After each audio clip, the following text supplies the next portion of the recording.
Is there anything we can do to prevent getting knee osteoarthritis? Dr. Nicholas Mercer with uImproved PT. I've seen a lot of patients who have osteoarthritis, specifically in the knee, and that is a very difficult condition to reverse. And the reason I say this is once we have arthritis, it is very difficult to get the mobility back, get the flexibility back, get the strength back, and get that joint working the way it used to, because there's a lot of bony overgrowth, decrease in cartilage, and basically that joint is not a healthy joint. Now that doesn't mean that we can live life with arthritis in the knee. And the way we would do that is through specialized physical therapy treatment, manual therapy, exercise prescription, all that good stuff. But today I thought it would be a good idea to show you what you can be doing and kind of one of the major factors in developing knee osteoarthritis so that we can have the best chance of preventing that progression to knee osteoarthritis in old age, eventually needing a knee replacement, and overall decreased mobility, increased pain, and just not a fun time as you age. So one of the most modifiable risk factors is obesity. Now there are genetic factors that come into play when we talk about the development of osteoarthritis and the likelihood of a specific individual developing osteoarthritis. However, what can we do to change our environment or to change what our lifestyle habits in order to prevent the arthritis from progressing? And the research is very clear that if you are obese, regardless of what your genetic factors are, you are more likely to develop osteoarthritis over time. This doesn't mean if you're not obese, you will not get arthritis, or if you are obese, you will get knee osteoarthritis. It simply means that regardless of genetics, you are more likely to develop knee osteoarthritis if you are obese or if you have been obese for a very long time. Now think about this. If you have, say, 50 pounds of extra fat on you walking around every day, and you take, even if you only take 4,000 to 6,000 steps a day, every single day, that's 50 extra pounds that your knees have to deal with. That impact adds up over time. And what also contributes to that development of osteoarthritis is improper movement. If the knee is not stable enough, if we can't use our muscles to stabilize that knee, we're going to get a lot of impact in that knee, and we're more likely to develop that knee osteoarthritis later on in life. Now, the study I was looking at looked at both obesity and sarcopenia. And sarcopenia is essentially the trend in muscle loss that we see with age.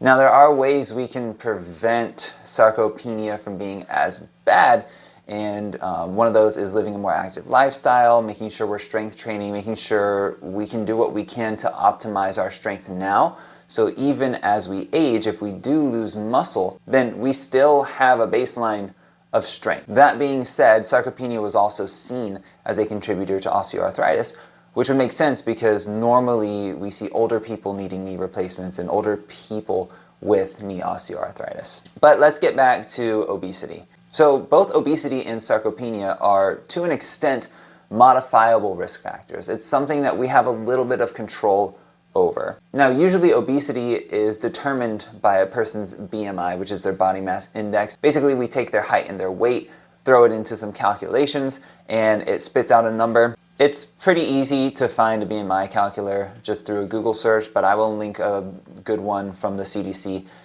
in the description below. Now, what we want to see is the BMI below 25. Again, this is for most people. The BMI is not perfect.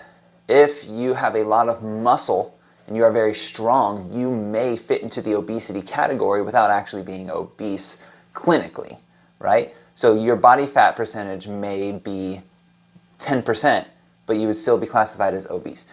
We are more looking at the average person. The normal sedentary person doesn't do a whole lot of weightlifting, doesn't do bodybuilding, doesn't do this extreme strength training, but they may do some just activity throughout their day or throughout their week to try to stay healthy. For a more accurate determination of obesity status, you would want to go see your primary care physician to determine if you are clinically obese in kind of an unhealthy way. So again, we want to see that BMI 25 or below. 25 to 29.9, that's going to be overweight. Anything over 30 is obese. That BMI over 30 has been shown to have an increased risk of developing knee osteoarthritis later on in life.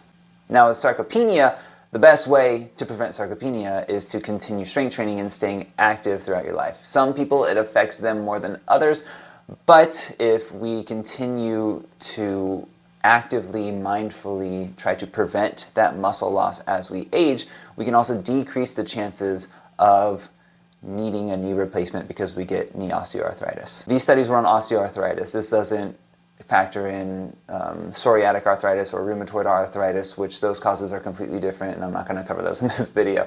So if you do calculate your BMI for yourself and you are concerned that you are at an unhealthy weight, this is the time to act. Right now is the time to act. It is time to decrease your BMI, especially your body fat percentage. Start strength training obviously we want to be under the guidance of someone who knows what they're doing. So a personal trainer if you're not having any pain or issues right now, or if you are having pain or some movement issues, perhaps a physical therapist. Now those are going to help you develop more strength, but you will need nutritional guidance if that is a problem for you. If you are not educated or you don't have experience with choosing the right foods, choosing the right diet for you to help decrease that body fat, that is going to be critical information for you to gain. And you can do that, again, your primary care physician should be able to refer you to someone, or if you go see a nutritionist or just a health and nutrition expert, a lot of times they can provide those solutions for you. So overall, if we want to prevent the progression and the development of knee osteoarthritis and even knee replacements and just the pain and stiffness and basically the stuff that is very difficult to get back once you lose it when it comes to osteoarthritis. We want to decrease that BMI, and we want to make sure we prevent or decrease the decline of our muscle strength and muscle size as we age. And we do that by staying active, strength training, changing our diet, and getting to a healthier body weight. So I will link the study where I got all this information down in the description below. And I highly encourage you to subscribe to our YouTube channel because we will be releasing more videos on how to manage knee pain, especially if you already have knee osteoarthritis. There are things you can do to help decrease that pain and live an active, healthy life, minimizing the chances that you have pain, stiffness, and more importantly, minimizing the chances that you need a knee replacement. For some people, it has to happen. For others, we want to basically try to prevent that knee replacement until we die. Because if we die before we need a knee replacement, we don't really need a knee replacement. It's a little morbid way of looking at it, but it's really what we're doing. We're all just preventing these conditions from developing until we can die healthy. Yeah, that does sound weird, but you know, that's a little bit of life for you. So please subscribe to the YouTube channel for videos in the future on how to decrease the pain and stiffness and all those symptoms that you may get if you already have osteoarthritis in the knee or in other parts of your body. Please go find us on social media. It's uImproved PT basically everywhere, but they will also be linked in my link tree, which I have a link to in the description below. And overall, get ready to move more, pain less.